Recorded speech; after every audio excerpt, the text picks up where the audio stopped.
a gente tem visto muita utilização da IA sem a supervisão humana necessária.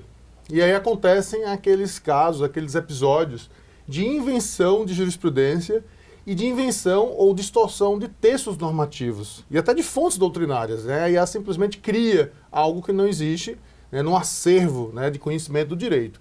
E isso pode ser facilmente evitado, desde que seja feito com supervisão humana, com a curadoria das ferramentas corretas e com a chamada engenharia de prompts.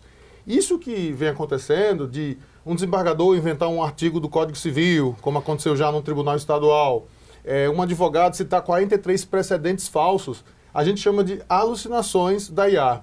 Ou, como alguns preferem, taxa de delírio de uma IA generativa, né, que é exatamente essa tecnologia das LLMs que a gente utiliza bastante para fazer esse tipo de trabalho. Mas aí tem outro risco também associado, que é o aumento das fraudes. Tá? A gente vê hoje muito se falar de falso advogado, né, esse golpe de falso advogado. Todos os dias lá no escritório a gente recebe colegas, inclusive advogados. Estamos lançando uma ferramenta de IA, inclusive, para ajudar os colegas que são vítimas e principalmente os seus clientes que são vítimas do golpe do falso advogado, né, com um padrão de identificação de possíveis golpes, de uma forma preventiva, né, usando o WhatsApp.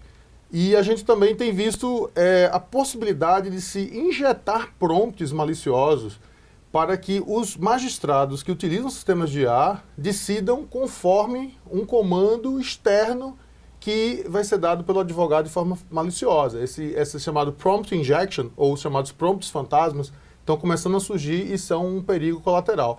E de uma forma geral, os deepfakes, né? As fake news, a desinformação e os deepfakes, né? Ou o deep crime, que estamos falando bastante agora, quando você cria, inclusive, documentos falsos e o magistrado, o Ministério Público, pode se basear num documento desse criado de forma sintética para ludibriar as partes. E aí o prejuízo vai ser terrível, né? As partes estão, a gente está falando de patrimônio, liberdade das pessoas, e isso pode ser uma ameaça com os maus usos da IA. Mas eu diria que hoje, basicamente, todo mundo me procura para tentar melhorar os processos em relação à pesquisa de jurisprudência e elaboração de minutas, e especialmente revisão de contratos, que não sejam falhos, né? E a gente está criando exatamente as ferramentas que permitam análise de documentos imensos, como, por exemplo, a gente tem um caso no escritório de um processo com 300 mil páginas, tá? Um processo de algumas décadas com 300 mil páginas. Então, humanamente impossível. Então, a única forma da gente conseguir dar conta dessa demanda é exatamente utilizando a tecnologia.